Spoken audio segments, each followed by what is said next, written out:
Bonjour, dans cette vidéo, on va répondre à une consigne qu'on rencontre parfois dans les exercices où il faut déterminer une équation cartésienne d'une droite.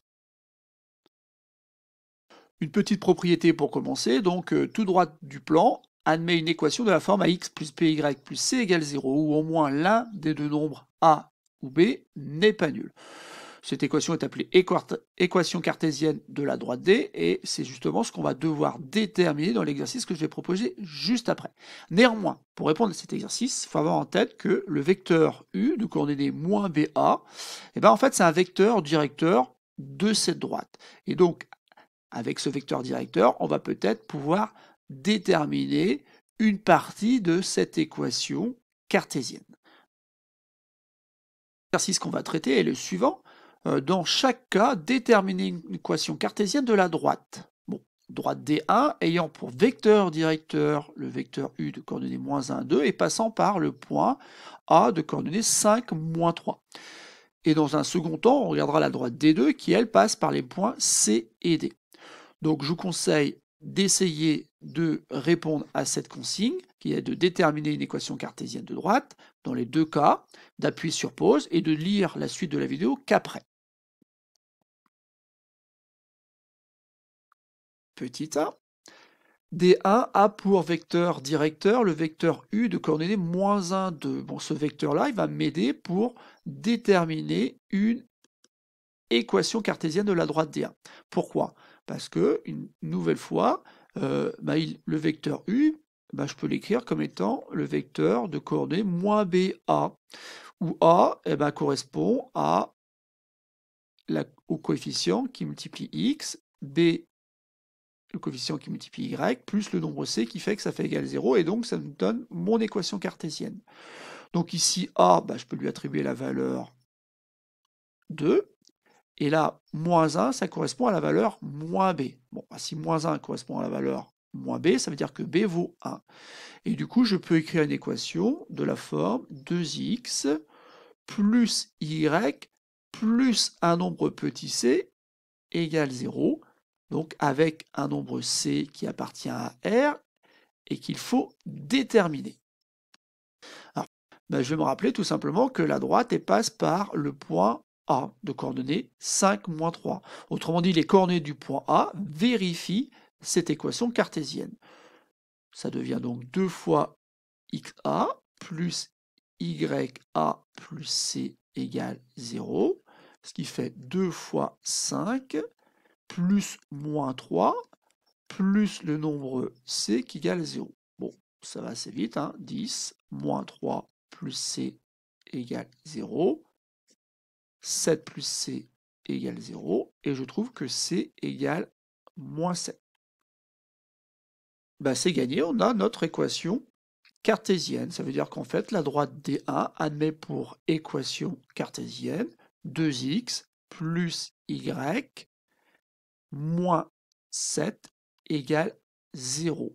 Donc j'ai bien répondu à la consigne, j'ai bien obtenu une équation cartésienne. Bien sûr, il en existe d'autres, on pourrait tout multiplier par 5 et on aurait 10x plus 5y moins 35 égale 0. Mais voilà, donc j'ai bien mon équation cartésienne, je vais pouvoir passer donc à la consigne petit b. Une consigne qui n'est pas totalement identique à celle qu'on avait rencontrée au petit a, puisque cette fois-ci on n'a plus de vecteur directeur, par contre on sait que ça passe par deux points C et D. Bon, comme souvent en mathématiques, on va essayer de se ramener à une situation qu'on a su gérer, dans le sens où on a su gérer la situation où il y avait un vecteur directeur. Donc on va essayer de déterminer un vecteur directeur, d'une droite des deux qui passe par les points C et D. On ne va pas le chercher très loin, en fait on va simplement utiliser le fait que le vecteur CD, naturellement, c'est un vecteur qui dirige la droite D2, donc le vecteur CD sera notre vecteur directeur. Bon, il nous faut les coordonnées de ce vecteur-là. Il y a plusieurs façons, soit vous utilisez donc la propriété de cours qui dit qu'on va faire xd moins xc, yd moins yc, et ça nous donne les coordonnées du vecteur CD. Alors attention lorsqu'on utilise cette formule, à l'ordre, c'est bien xd moins xc. Néanmoins, moi je propose autre chose, c'est-à-dire que tout simplement, quand je passe du point C au point D, je passe d'une abscisse qui était moins 1 à une abscisse qui était 3. Et donc je fais une opération à trous. Combien faut-il ajouter à moins 1 pour obtenir 3? Ben, je trouve 4. Bon, si je fais xd, c'est-à-dire 3 moins moins 1, je trouverai aussi bien sûr 4. Il me semble que c'est plus simple, notamment pour les ordonnées. 4 plus combien me donne 6? Ben, c'est 2. Et donc j'obtiens 2 pour l'ordonnée du vecteur CD.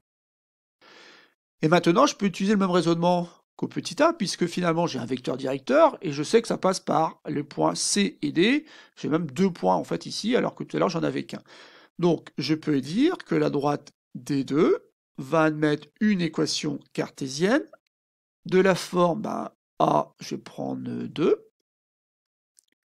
B, attention, ici c'est pas 4, mais ça va être moins 4.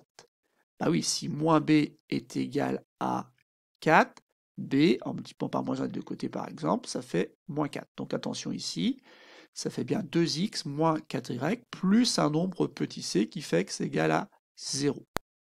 Donc avec c appartenant à R, et donc c'est ce nombre-là qu'il faut déterminer.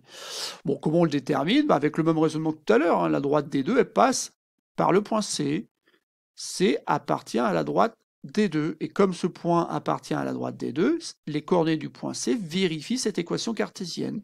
Donc 2xc moins 4yc plus un nombre c, et attention ici il y a beaucoup de c, ils ne veulent pas forcément dire la même chose. 2 fois moins 1, moins 4 fois 4, plus le nombre c égale 0. Donc on a moins 2, on a moins 16, plus le nombre c qui est égal à 0. On va se dessiner un petit peu la valeur qu'on attend ici, puisque en fait ici on a moins 18 plus c égale 0, et on obtient donc c égale 18. Donc ça y est, on a notre équation cartésienne, on a une équation cartésienne qui s'écrit 2x moins 4y plus la valeur qu'on a trouvée, 18 égale 0.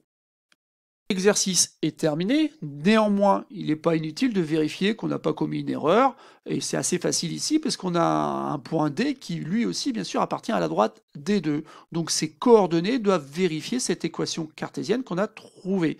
Donc je vais voir si c'est bien le cas, donc 2 fois xd moins 4 fois yd plus le nombre 18, alors j'espère que ça fait 0, mais je ne vais pas l'écrire tout de suite, je vais faire le calcul.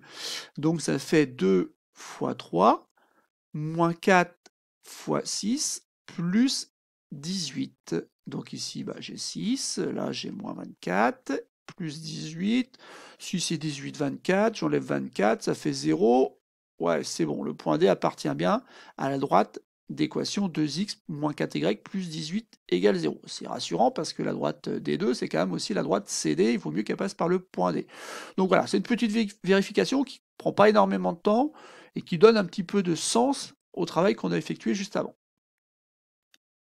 Et enfin, une dernière remarque pour finir cette vidéo, c'est que quand je regarde 2x moins 4y plus 18 égale 0, je me rends compte qu'en fait, les coefficients A, B et C que j'ai trouvés sont à chaque fois des nombres pairs. Bon, je me dis peut-être qu'on peut factoriser par 2, auquel cas ça devient 2 fois, entre parenthèses, x, moins 2y, plus 9 égale 0.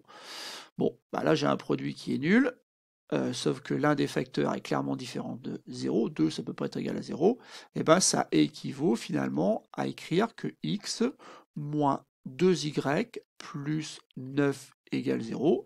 Autrement dit, ici, j'ai une nouvelle équation cartésienne de cette même droite des deux, qui est un peu plus simple puisque les coefficients sont plus petits.